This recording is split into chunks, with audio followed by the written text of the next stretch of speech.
జైల్లో ఉండవలసినటువంటి వాడు జైలుపై అధికారిగా ఉన్నాడు.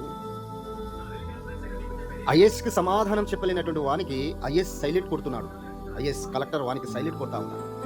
రాజ్యాంగం గురించి అవగాహన లేనటువంటి వాడు రాజ్యాన్ని పరిపాలిస్తున్నాడు. చదువుకున్న వాడేమో చెత్త వేరుకుంటున్నాడు. చదువు లేనటువంటి వారు చీఫ్ మినిస్టర్గా పరిపాలిస్తున్నారు. నా ఉద్దేశం ఎవరిని కించపరచడం కాదు, కానీ ప్రస్తుతము ఈ యొక్క సమాజంలో ఇలా నడుస్తూ ఉన్నారు. దానికి ధీటైన జవాబు దేవుడు అంటున్నాడు, విద్యలేని పామర్లను కావచ్చు, ఆయనందు భయభక్తులు గల వారిని కావచ్చు, దేవుడు వారికి అధికారం ఇస్తాడు. ఇదంతా ప్రేమకు కలిగిన కనికరం, ప్రేమ చెడుకు దూరంగా ఉన్నటువంటి వారికి మాత్రం సంబోధిస్తుంది.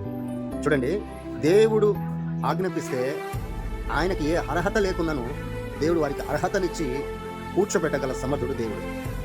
మనకు కావాల్సింది ఒకటి, సామర్థ్యం, ప్రేమ, కనికరం, జాలి, మానవత్వం కలిగినటువంటి మంచుతనంతో కూడినటువంటి జీవితం మనకుంటే ఉన్నత స్థితిలో దేవుడు మనం పెడతాడు. సాతాను మనల్ని మోసగిస్తాడు, కానీ మనమే వాడిని మోసం చేస్తే అవుతుంది కదా. ఎలా మోసం చేయాలంటే వాడు మోసగించడానికి ప్రయత్నం చేసినప్పుడు మనం మంచి పని చేయాలి, దానికి ధీటైన జవాబు చెప్పాలి.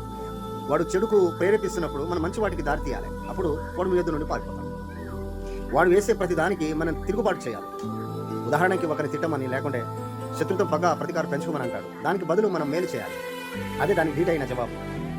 కనుక జ్ఞాపకం చేసుకోండి, మనకు కాలాలు నిర్ణయించవు, టైంను మనకు రావు, మనకేదో రాసి పెట్టింది రాత అని కాదు, కానీ దేవుడు ఉన్న పాటలో ఏం చేయాలో ఆయన మనసుకు అలా చేయాలని అనిపించినప్పుడు దేవుడు ఆ క్షణంలో చేసి పడేస్తాం. దేవునికి ఉన్నటువంటి కెపాసిటీ అది. అందుకు మనకి ఇవన్నీ లోకం పక్కన పెట్టి మొట్టమొదటి ఆయన రాజ్యాన్ని, నీతిని ఎదిగినప్పుడు సమస్తం తేటగా మనకు కనబడుతుంది. సమస్తం తేటలో మనము ఉంటాం. Praise lord. Thank you. మనం జ్ఞాపకం చేసుకోవాలి, మనం ఉండాల్సినటువంటి మంచితనాన్ని మాత్రం విడవద్దు. Praise lord.